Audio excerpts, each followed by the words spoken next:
in the years that followed my breast cancer diagnosis, and I realized, oh, there's a lot of toxic chemicals on the farm, organophosphates and pesticides and atrazine and all of these things. If it is the first time that our listeners are being exposed to the word toxic environment or toxicity or toxic load, could you just tell us what we need to know about it? 300,000 chemicals, at least in the US, being released every year, and many of them without proper research on safety. And then they combine together. And so we assume that our governments and places are actually protecting us. 80% of our environmental toxic load comes in some form from the air that we breathe. Speciality that you have, or hats that you have as a medical investigator, is mold. Can you tell us a little bit more about that? You test to see if your urine contains the mycotoxins like we talked about. If they're all abnormal, you may have a biotoxin or mold-related illness. So again, they're not diagnostic, but they can show patterns. Today on the show, we have Dr. Jill Carnahan. Dr. Jill is your functional medicine expert. Dr. Jill is a dually board certified and is the founder and medical director of Flatiron Functional Medicine. As a survivor of breast cancer, Crohn's disease, and toxic mold illness, Dr. Jill brings a unique perspective to treating patients. Released in 2023, Dr. Jill's best-selling book, Unexpected: Finding Resilience Through Functional Medicine, Science, and Faith, is a powerful prescriptive memoir that will have you laughing and crying with her own journey and leaving you with the key resources you need to achieve optimal health and wellness. Dr. Jill is also the executive producer, film writer, and featured in an award-winning new documentary about her journey overcoming chronic illness called Doctor Patient, which is now available online, and you can find the link in the show notes. This episode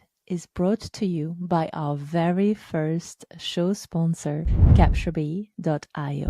One of the hardest parts of building a business and expanding your personal brand is keeping a steady flow of warm leads and connections. When I first started, chasing leads on LinkedIn was draining, distracting, and let's be honest, not really why I went into business in the first place. Now, just imagine never having to hunt for clients again. No cold outreach, no endless LinkedIn scrolling at 1 a.m., no awkward reels either. That's exactly what CaptureBee does for you. It's a done-for-you outreach service that books warm leads straight into your calendar. And more than that, it can help you get featured on leading podcasts so that you can elevate your personal brand at the same time.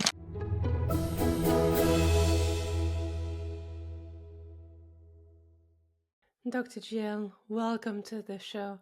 I would love if you started off by telling us, what do you do, who do you do it for, and how can you help our listeners today? Yeah, thank you for having me. It's been so fun getting to know you a little bit before the show. And so I practice functional medicine. I'm an MD, so I'm conventionally trained. And now I feel like I just have a bigger toolbox. So I still do, drugs and referrals for surgery and all the conventional stuff. But with functional medicine, we're looking at root cause. And I have a practice in Louisville, Colorado, right next to Boulder in the mountains. And Beautiful. it is. It's really lovely. I love where I'm at. I love the outdoors, hiking, skiing, all those wonderful things which are in my community. And I just I see a lot of complex chronic illness of all different types. I'm kind of a medical detective. So if people have been other places, often they've been to major medical centers and I had one lady who had 40 other doctors before they came to me and found the answers they were looking for. So I tend to go deep, and I feel like at functional medicine's root, a lot of times there's a toxic load or infectious burden that's creating immune dysfunction, inflammation that can present with cognitive issues or fatigue or migraine headaches or just stress-related illness. And those are all the aspects that I deal with in my patients. Well, my clients are not stressed at all. I'm just joking. Stress is the number one reason why my clients come to see me. So that's why I was so happy to have you on the show. Can I ask you, I know that you have such a strong personal story. How much of that story has influenced your decision to go into the field that you practice now? And can you share that with us?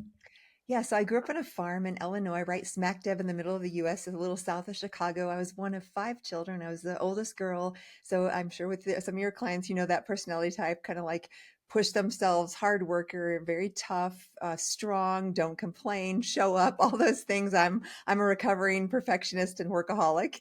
And so I came into the world with that mentality. And my mother was a retired nurse who had retired to help care for her 5 children and raise them. And we grew up on a farm with organic fruits and vegetables and a garden and lots of things that were very holistic minded. And we still saw physicians, but I started to grow up and realize that like food and soil mattered to our health and relationships and community and all these things. And I knew that I wanted to do something in helping people. That's all I really knew.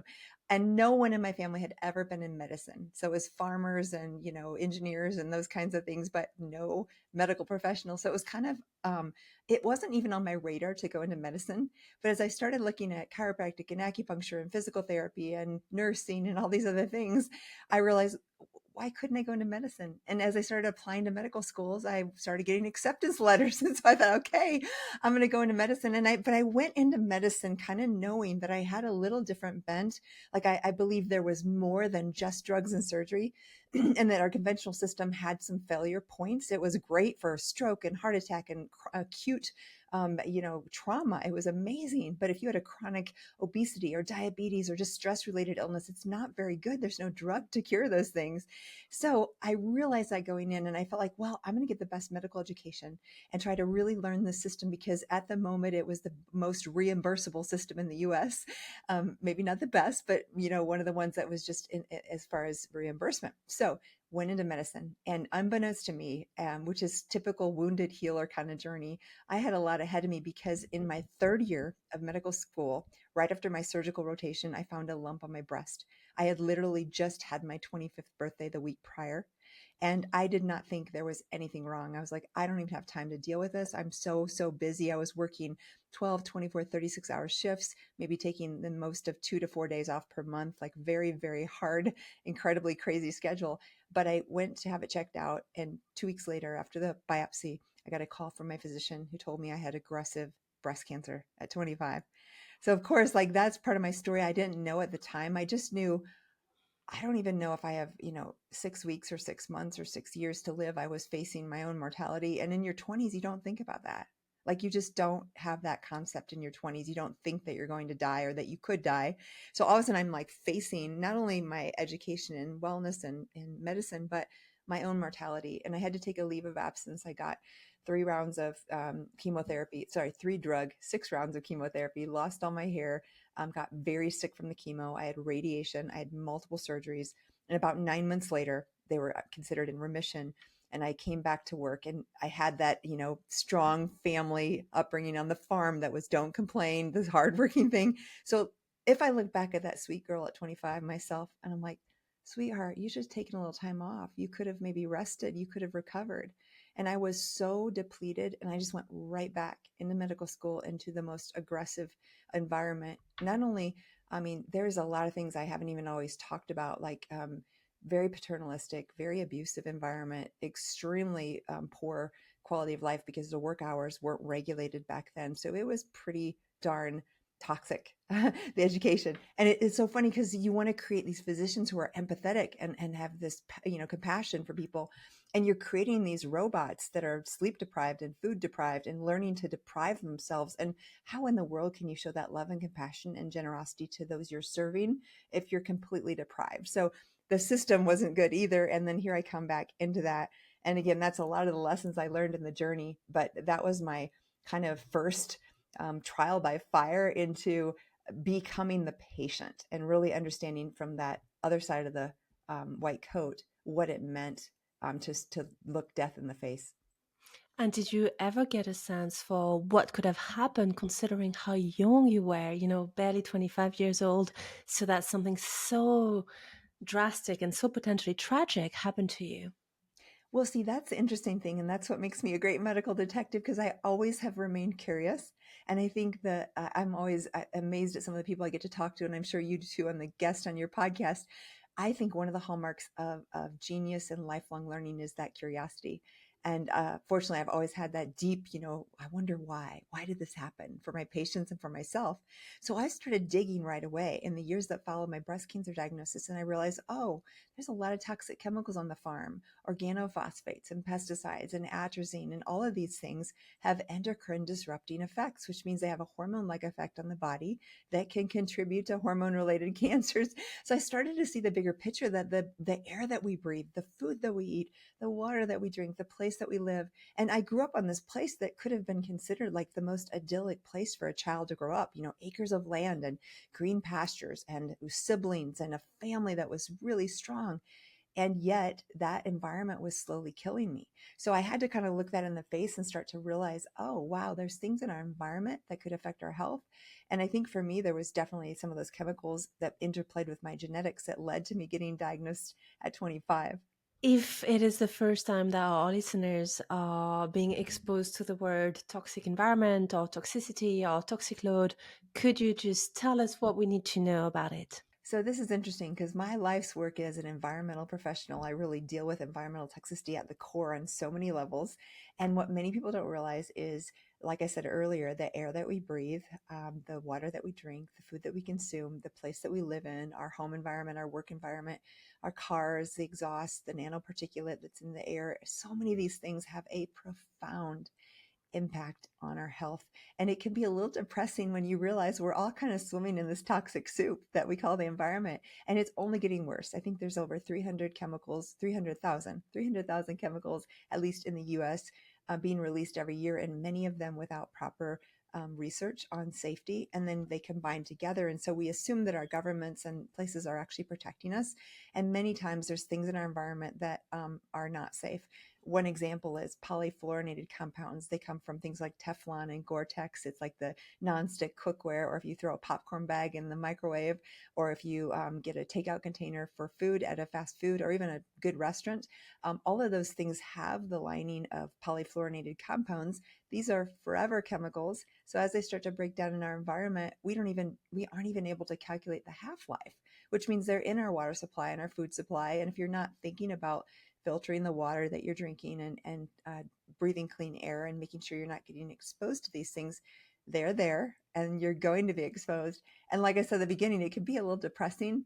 But one of the things I love to do is talk about it with a realistic perspective, but then also bring hope because there's so much we can do about it. Of course. And those things that you're mentioning, they're so part and parcel of our day-to-day life. The cooking with a Teflon pan, I've learned to Mhm. do that since I Yeah. was little, right? It's just such a everyday, right? And then when I learned about it, I it just Yeah. then there is no point of returning, right? Like you can never use a That's it. Then you're like, Teflon. "Oh, no, I know too much. I have to be so."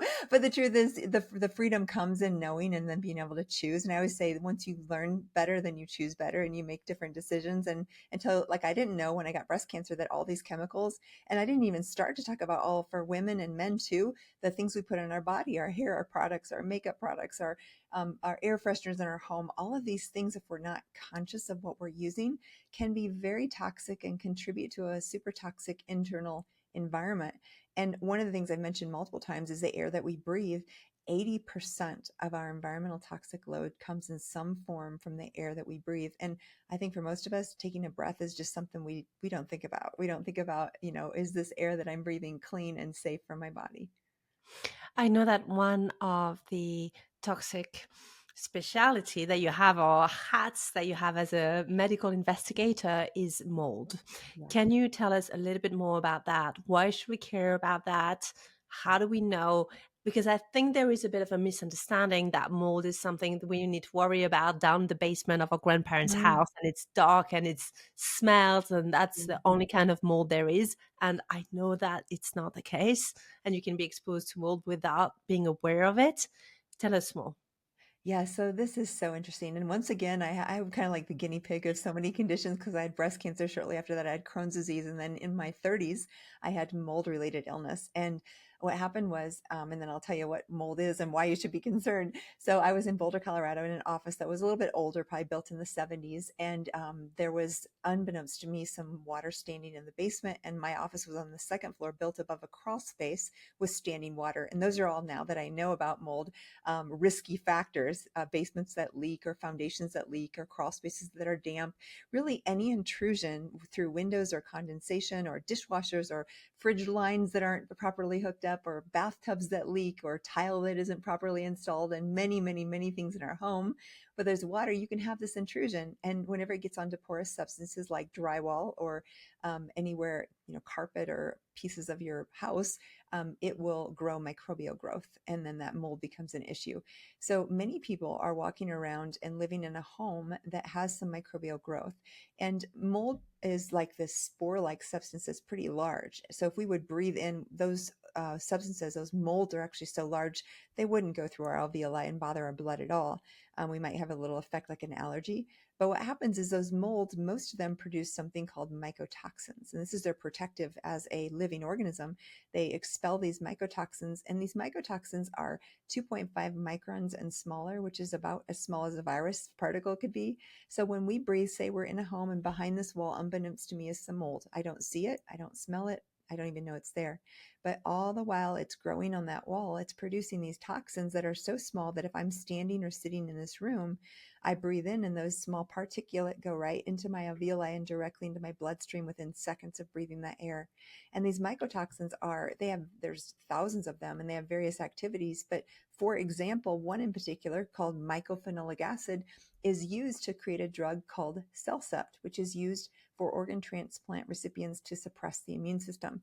So that's just one example among, like I said, thousands, but that one in particular causes massive immune suppression. So someone in a moldy home that might be spewing out mycotoxins might be noticing they're getting sick more frequently, or they have sinus congestion. The number one and two symptoms that people have in a mold exposed home is cognitive difficulties, word finding, difficulty remembering things. And then the second most common is fatigue. And if you can imagine cognitive issues and fatigue, I mean, those can be so generic and so common in many, many, many conditions. It can also increase risk of autoimmunity, of course, of allergies, of mast cell activation, which is when your mast cells kind of go crazy and cause allergies and rashes and histamine issues and gut permeability. And all of a sudden you're sensitive to foods that you never could, that you never were sensitive to before, and many things. So when mold is in your home, you often are affected subtly. Over time, it becomes worse. It usually, in some ways, affects cognition. It can create new illnesses like autoimmunity, cognitive issues. We've even seen many, many cases of young onset, considering 50s and 60s, of Alzheimer's disease related to mold, and many, many other things. So it can really affect the whole body. What about skin rashes, having really weird skin reactions due to mold exposure as well?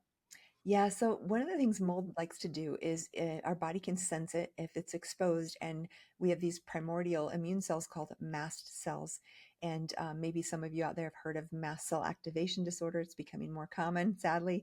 And Yes. so mold is probably the number one trigger of mast cells. So our cells are trying to always protect us, our immune system. And when it comes encounter with this mold, they can kind of start to be more active and more aggressive and create rashes and congestion and leaky gut, leaky brain, leaky mitochondria, energy issues, and many, many things. And so it's super common with mold exposure to have some sort of allergic or histamine kind of reaction as well. And that can manifest as strange rashes, often around the eyes, around the mouth, or just general skin, sometimes itching, all kinds of eczema, psoriasis.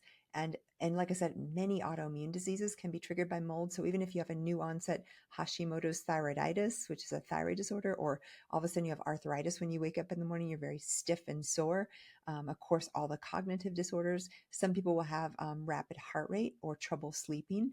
It's been implicated in things like depression, anxiety, bipolar, and even things like schizophrenia.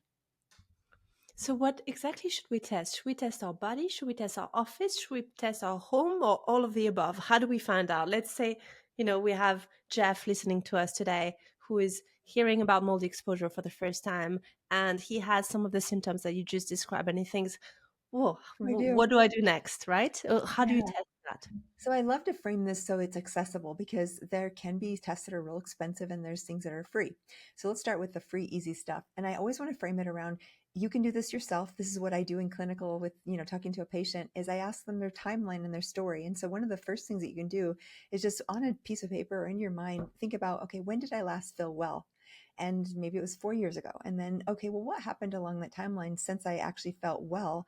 And since I've not been feeling well. And so you kind of put together what are my symptoms currently and when did that change? Because that change, if you think about it often, you're like, oh, I started that new job at the office and there's that musty smell whenever I walk in. Or, oh, yeah, I moved to a new home and there was a dishwasher leak and we cleaned it up, but, we didn't have a professional come in and there was some warping of the wood on the floor. And so those are all water damage signs, right? And then after that, like 6 months after, my wife started having new onset allergies. My daughter developed a sensitivity to milk and dairy and egg and soy. And then I started having this new autoimmune disease and I can't think straight. So that kind of a story is very telling for a spot in time when your environment changed. And many people can do that by themselves, just thinking through. So if Jeff's out there going, oh yeah, ever since I moved to the new house and then the new house had a leak in the bathtub or whatever, that's a pretty telling story of possible mold. Second thing is there's something called visual contrast testing. You can do this online. I do it in the office and it's a way online. I think there's like survivingmold.com does it and freevcstesting.com. You can just Google it. And these tests test your visual acuity. So it tests your ability to differentiate between dark and light lines. And that is impaired early on with biotoxin illness, which includes mold. So you can actually test that vision thing. If you fail the test, one more clue, it's not diagnostic, but you might be affected by mold. So history, timeline, and that visual contrast test, which can be free online. So those are just some free things. And then you start to get more deep because you're like, okay, I suspect something's going on. I have the timeline, I have the visual contrast test I failed. If you're enjoying this show so far, I just have a very quick favor to ask you. Could you go ahead and click the follow button or the subscribe button?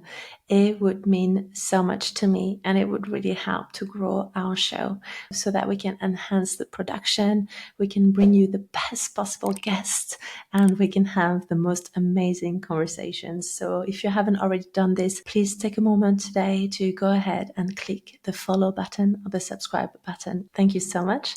And now let's go back to this amazing conversation. All my family's having some issues of different sorts, and we're all in the same house. Then you might want to do something called urinary mycotoxin testing. And this is assessing your excretion of mycotoxins. It can be done, there's 3 or 4 labs out there that will do it.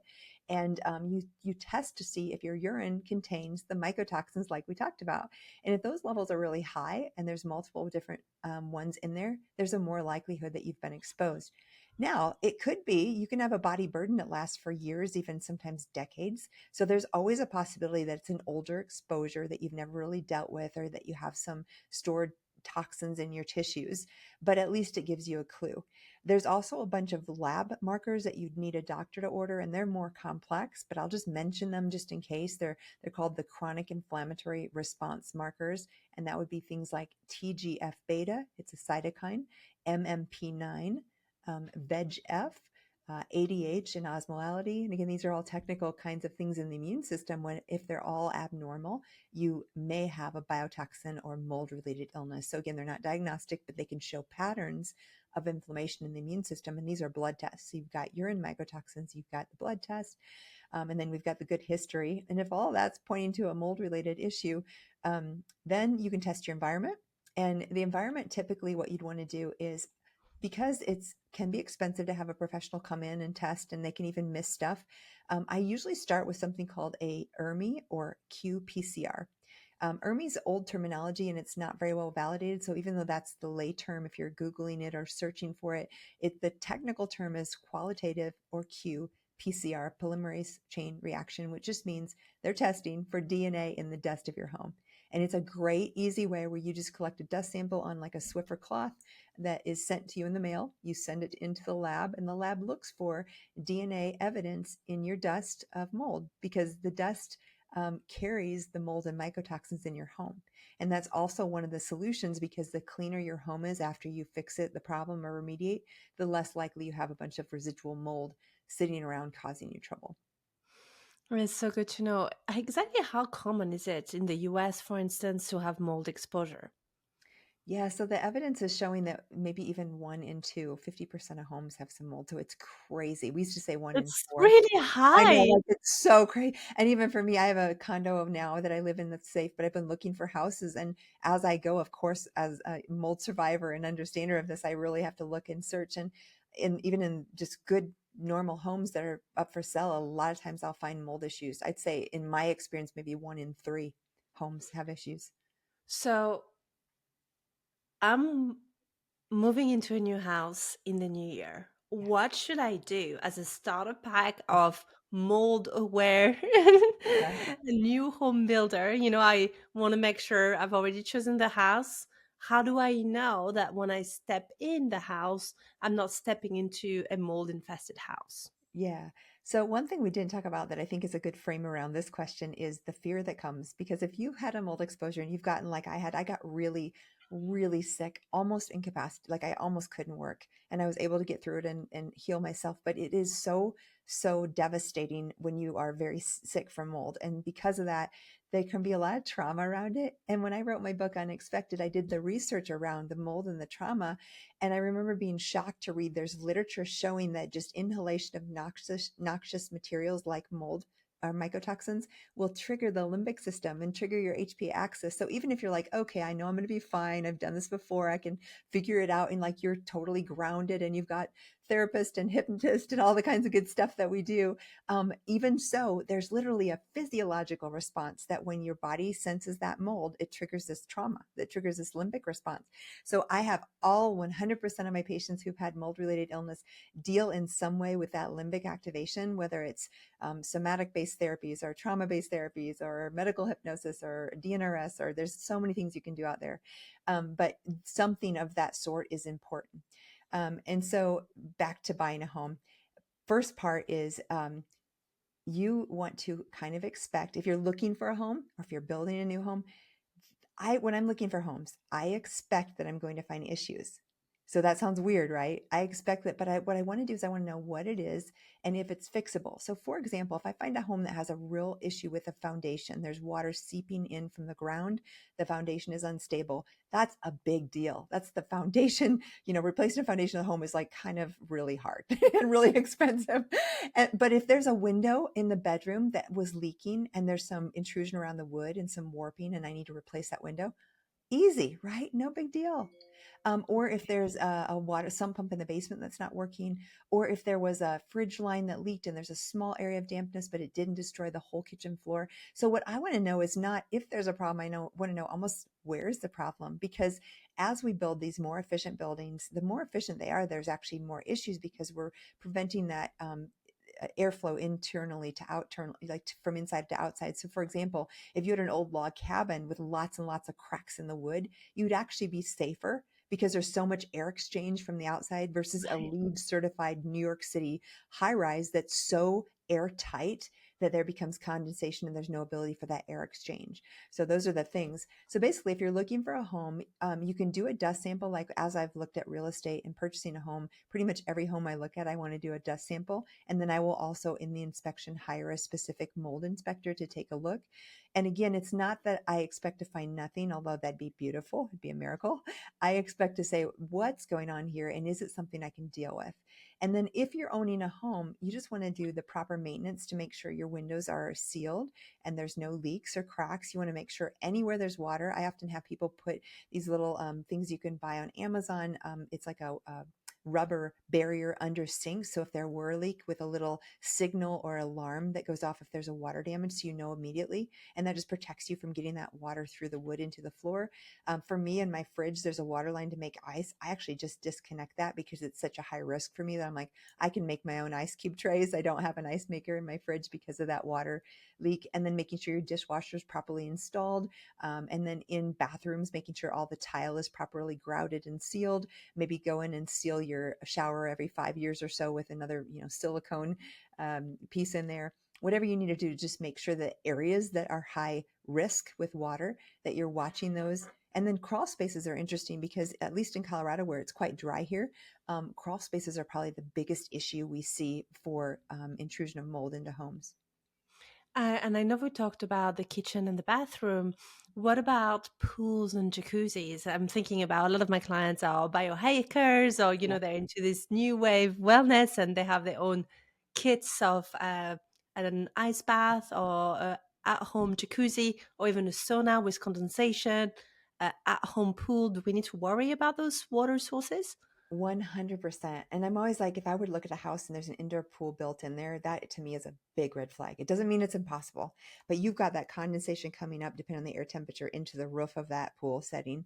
And you've got water that's contained inside. There's a lot of risk with that. So again, you can make it doable. You just have to be very, careful to examine it, make sure there's no leaks, there's no cracks, there's no way that that water, and even just overflowing your bathtub. I mean, how many people have gone through that? That's probably pretty common. And if that does happen, um, basically, if water is left on any porous surface for greater than 48 hours, you can assume there's going to be microbial growth. So basically, if you do have a leak or you have a flood or you have something happen, we all have that. That's part of owning a house. You need to take care of it and dry it out within 48 hours, or you have to assume that there may be mold growth. Wow. And I know you've mentioned the very high risk and red flags when it's an indoor pool. Does the fact that it's outdoor eliminate the risk instantly or not quite? So that's a really good question, because part of our situation, even with the LEED certified New York high rise that I mentioned, is in an internal environment. You're like in this envelope. And so if you have, say you have leaves on your lawn, or you're in a backyard, it's a forest, and there's all this mulch and dried debris that becomes very moldy. Whenever there's mold outside, which there's a ton of mold outside, that dilutional effect. So I always say dilution is the solution to pollution. So that Yes. delusional effect of just being outside, there can be a lot of mold outside. Number one, it's typically less toxic forms, because in the 70s, we added these fungicides to our paint to protect from mold growth. And what it did is the same thing that the overuse of antibiotics has done, is develop resistance of bacteria. Well, now we have these resistant super molds that are, growing despite the fungicides in the paint indoor. So the types of mold that tend to grow indoor are much more toxic, number one. And then that indoor environment, because it's contained and there isn't always a lot of air exchange, it will be more concentrated. So anytime there's an outdoor pool or leaves outside, or any place there's mold outside, or even you walk outside and there's a leak of your hydration system on the lawn, and you smell mold, any of those things are way less of an issue, because that dilutional effect of being outdoors is going to be far less toxic to your body. And what about the cumulative effect of water and heat? I'm thinking about jacuzzis in particular. Mhm. Yeah, so this is interesting, because a lot of people are like, oh, well, like, say, this is a sidetrack, but food sources can contain mold too, which are actually less. Oh, coffee. I heard coffee could contain mold. That's quite common, isn't it? Coffee and chocolate, two of my favorite food groups. And What else? What else? right? So yeah, Dr. anything. Jill, this is just so hard. It is. It's like, but what I was going to say with that is, the you mentioned, the mold growth and indoors and all that. When you're ingesting it, although we don't want to ingest mold, obviously it's not good for us, it's far less toxic, because our liver will filter out some of the toxicity, versus if we inhale it in a home, our alveoli can't really filter out these mycotoxins, so they go directly into our bloodstream. So ingestion is actually not great, but certainly not as toxic as inhalation. And like I said, those food sources. But you mentioned heat and water. So with coffee, a lot of people are like, well, doesn't the heat, kill the molds? They've done studies, and those mycotoxins, they're resistant to gamma radiation and up to 400 degrees Fahrenheit, which I'm not sure what that'd be in Celsius, but that's a really, really, really hot temperature. So they're very resistant. You might kill the mold, but the mycotoxins that they produce that got into the food supply, that are probably the more toxic metabolite, those are very difficult to kill. So a lot of times our grain, our food supply, our chocolate, our coffee, I think this is one of the reasons why there's so many people doing paleo diets, which are grain-free diets, and feeling really well, because grains, at least in the US, are one of the most common sources of mycotoxins. So when you say mycotoxins, you're not just talking about molds here, right? Yeah, it's the toxins they produce. So, yeah. So what else would there be in those grains that we may not want to have? Well, a lot of people do better, because our guts typically If there's people who have issues with their gut, like they have a diagnosis of IBS, irritable bowel syndrome, underneath that diagnosis, 80% of them may have a overgrowth of fungus or bacteria called SIBO, small intestinal Yes. bacteria overgrowth, or SIFO, small intestinal fungal overgrowth. And grains tend to feed both yeast and bacteria. So sometimes people going on a grain-free diet, more meat and vegetables and that kind of a diet will temporarily feel better. Now, the long-term effects is you're going to starve the microbiome. So you decrease diversity if you have a very restrictive diet for a long period of time. So I do it short term for patients as they're healing their guts, and it can be very effective. But always long term, I want to add back fibers and polyphenols and prebiotics and things to help diversify that gut microbiome and keep it healthy. Okay, great. Well, before we wrap up on the mold topic, because I know this is such a big expertise area for you, I have heard of kits, at-home kits that you can buy online to test your homes. And because I am about to come into a new home, that's something that I was planning to do. Are those efficient tool, or are they just expensive toys? Very good question, because I've talked to so many, and as a doctor, what I need to do, and if you're working with a home, you probably need to find someone who's kind of an expert in either building biology or mold, or we call them indoor air quality experts. There's a lot of different names, but someone who can kind of just test and help, sure, then be someone you could ask questions to. So back to that person, though, I've talked to a lot of them, and at the core, there's air sampling, which tests for spores in the air, and because we have these airflows, we don't even see them. They're not visible, but it might be like around the room or up and down like this, or who knows what the airflow is in each room. But often, if you just put a sample device in the middle of a room, you might miss where the mold is. And so they're not super accurate, but it is one important test. So air sampling is one. I do recommend that. But a lot of the most toxic black molds are sticky, dark. They might sit under the floorboards of your kitchen, or they might sit in the wall, and they'll never be in the air unless it's like a post-hurricane incident that you've seen, those like black walls with, there's 6 feet of water in those homes. Those are, going to show the black mold. But your general mold issue in a home where you don't see it, you may not pick up the most toxic molds in an air sample. So I always say air sample plus the dust I mentioned, which is that qPCR. Those two together do a pretty good job. And if you have a real good inspector, they'll bring a camera that is infrared showing any moisture in the walls, and they'll bring some other devices like a VOC meter, which will actually check for volatile organic compounds from microbial growth. So there's a bunch of ways you can actually bring someone in to do a real thorough job of testing. So if you have to get it down to the basics, though, air sampling plus dust sampling is a pretty good way to go. Thank you, Dr. Jill. I really appreciate your thorough answer. I was wondering, considering your story and the fact that you've been both a cancer survivor and cancer patient, and also a doctor who specializes in functional health medicine and who helps cancer patients, how have you bridged the gap between your story as a patient and helping your patients? And could you tell us a little bit more about what is going on in the world right now? Because all I'm hearing around my clients more than ever is cancer, younger and younger, more diagnosis. I've had so many cancer diagnoses and death in my clientele just Mhm. even last year. And I see those numbers only go up. And I don't think that's anecdotal. I've asked so many doctors, so many specialists, oncologists. Can you tell us a little bit about your experience and your sentiments on that? I am so glad you asked. I just literally last week flew home from Switzerland, a global longevity summit where we talked about all of these amazing biohacking and red light therapy and exosomes and stem cells and these amazing things that we can now do with the human body. And I love that. But I got up on that stage and I said, there is no space for longevity without immune resilience. So, this is the core of your question. So, what is immune resilience? Our immune systems take in all the sampling of viruses and bacteria and the air quality and the all the stuff we've talked about so far, and they're always sampling and they're always checking and they're protecting us. That's their job, is to protect us from infections, from cancer. And what's happened since the pandemic is our systems have just kind of exponentially been overloaded.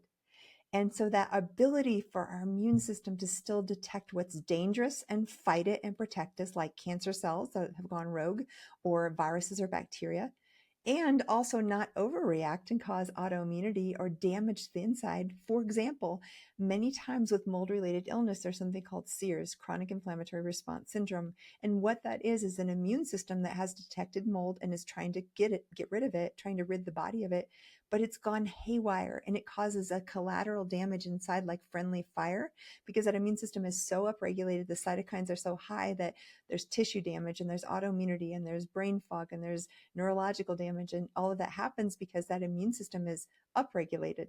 So we have underregulated and we lose the fight against cancer and infections, and we have upregulated and we have more autoimmunity.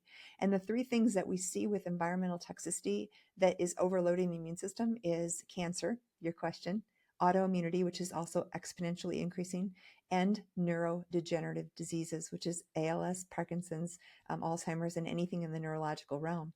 And of course, as you're nodding, because all of us know those three things, many, many more friends, family, people that we know are being diagnosed. And this is because of our lack of immune resilience. So what happened with COVID was a particular weird virus in that it was pretty aggressive with this immune dysregulation. And temporarily up to 6 months after, I typically see some immune suppression post-COVID. Even now, if someone has a very, very mild case and like, I just had a cold and it was COVID and they're fine, right? They could still have a pretty good degree of immune suppression in the months after. So, and nowadays, a lot of people are still getting COVID every year or every 6 months, or, they're still out there, and there's other viruses too. And what that does then is it suppresses the natural killer cells which fight cancer, and it suppresses the cells that fight viruses. So post COVID, a lot of people, they had this small little cold that's now COVID, no big deal, they were fine. But post COVID, they have this bad brain fog and fatigue, and all of a sudden they get diagnosed with cancer. And the reason for that is because these cells that were supposed to just be doing the normal immune thing are suppressed after that virus. And often there's a researcher named Amy Prowl of Polybio Research who is actually doing tissue sampling of patients who are either living and have some issues or have died, and finding that these retained viruses and spike proteins in the tissues are very real and they're suppressing that immune system. So because of that, we are seeing escalations in cancer and autoimmunity and neurodegenerative diseases. And what can happen with a lot of people is you were 12 years old and you went hiking in Connecticut and got bit by a tick and you're fine. You have no symptoms, no issues. And you get COVID or you get a bad infection or you have a very stressful event in your life, and your immune system, which is holding the bar here and keeping those old infections at bay, starts to drop. And then all of a sudden you start to have joint pain and brain fog related to a Lyme disease diagnosis that was never bothering you before you got sick. And the other thing I see is Epstein-Barr. And again, there's many infections. These are just two of the big ones. Epstein-Barr is something most of us, 95% of people above the age of 19 have had mono. Usually get it as it's called the kissing disease. High school or college, you Yes. get it. You have a sore throat. Sometimes you're fatigued for a few weeks and it goes away. But that virus actually is in our system forever and it's dormant. It's not bothering us, but it can be reactivated when this immune suppression happens and come back as chronic fatigue. It's just like if you've ever heard of shingles. Shingles is just reactivation of the chickenpox virus, which you might have had at 5 years old. So the same pattern happens. And so what I'm seeing more of in answer to your question about cancer is this immune suppression. And this is why, more important than red light and hyperbaric oxygen and stem cells and exosomes and all these things I love, and I use a lot of them, we have to create immune resilience, because otherwise we're going to see more and more of this cancer and autoimmunity. And is immune resilience how we boost our killer cell? Yeah, exactly. And so for me as a functional doctor, that's one of the things I will actually look at the cells of the immune system, and I'll say what's high, what's low, what needs support. And we can use things like astragalus or beta glucans or vitamin C or vitamin D. And I'll put together a formula for those patients so that we can actually increase natural killer cells or increase Th1 cells or whichever cells are impaired in their immune system.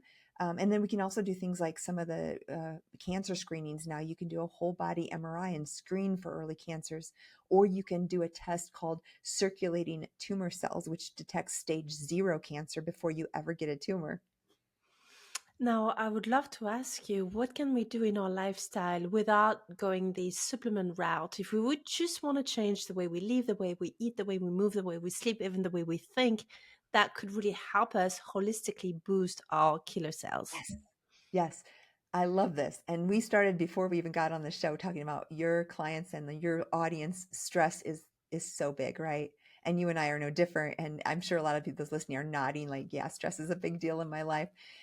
So we start there. What can we do to make sure that we have space, make sure that we're taking care of ourselves, doing the work around the trauma that at some point made us feel like we have to be workaholic and we can't take a break, and whatever fears around those things are. And again, I've done my own work and continue to do that because I was one of those that was just pushing myself so hard. And I finally realized autoimmune disease at the root is attack of self, right? And so there's this piece for me learning about, I had Crohn's and autoimmune disease, and I was like, oh, why am I hurting myself with pushing myself so hard? And I had to learn to be kind to myself, to be gentle with myself, to give myself some breaks and to take care of myself. So that's one thing at the beginning. And then I always start with very simple things: clean air, clean water, and clean food.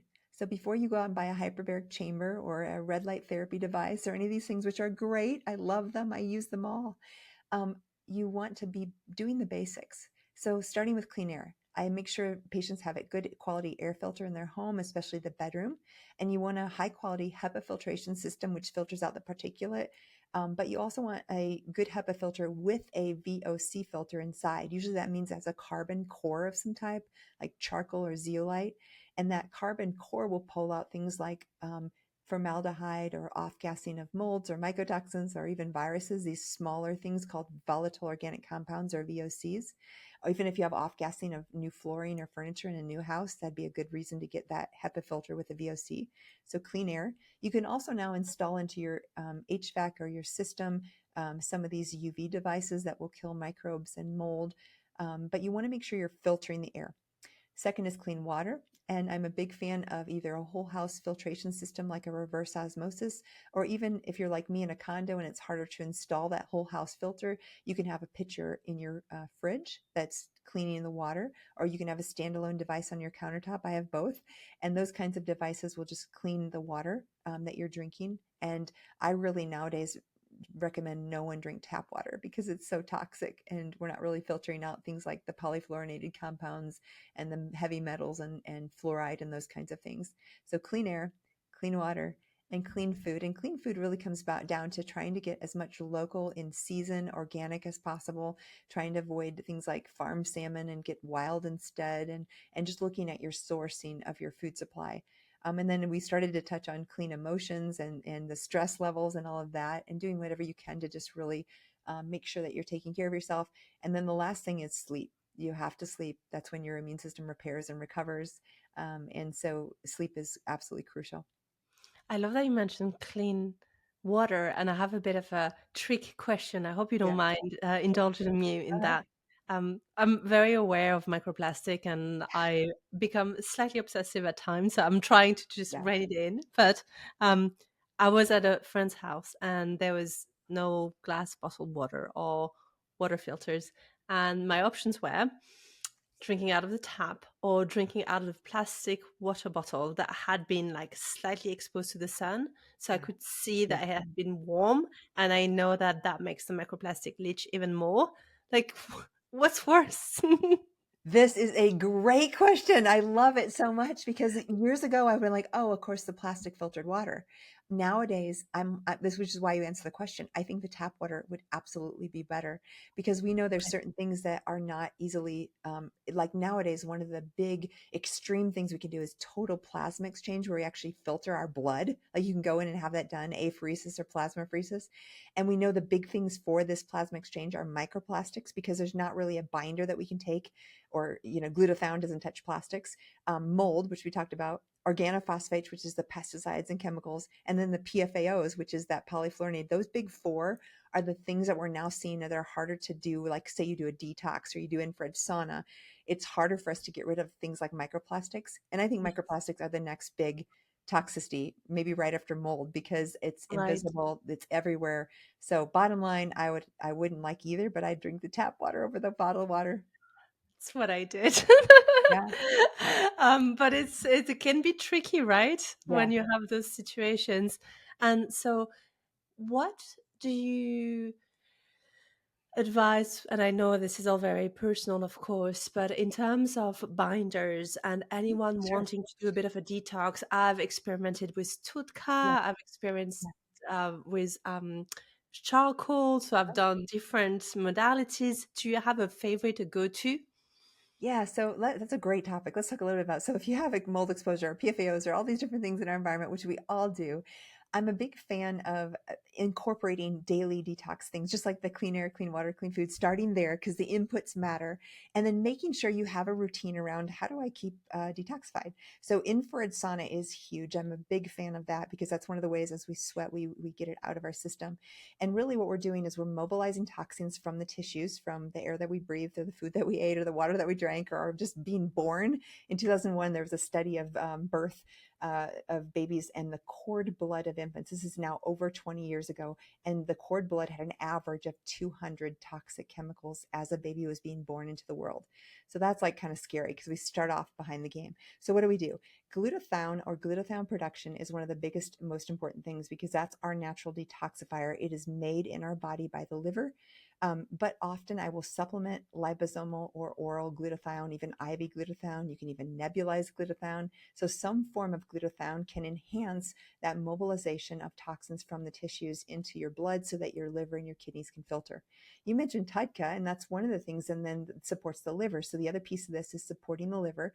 I often use milk thistle, Yes. NAC, ALA, alpha lipoic acid, and TUDCA. Bitters can be really powerful. Cholagogues, which also help your body secrete more bile, because your body actually stores in the bile some of the toxic load and excretes it. So the more you can get that good bile flow, which is why TUDCA works, and the more you can support the liver phase 1, phase 2, you need B vitamins, you need that, all the methylation stuff, and all of that will support your liver filtering out your blood naturally. So glutathione will enhance your mobilization of toxins. Liver support, all the things we mentioned, is going to support that phase 1, phase 2 liver. And then the binders come in because as you excrete that bile into the bowel, those binders will passively kind of pull out some of that toxic load because they're a charged particle. And things like clay, charcoal, glycomannan, chlorella, even fibers, if you can't tolerate binders, things like humic fulvic acid, psyllium husk, chia seeds, flax seeds, citrus pectin. There's a ton of things, even food-based polyphenols that are really good binders. So that is really it. The glutathione or precursors, the liver support, and the binders is going to be your best bet for detoxing, especially mold.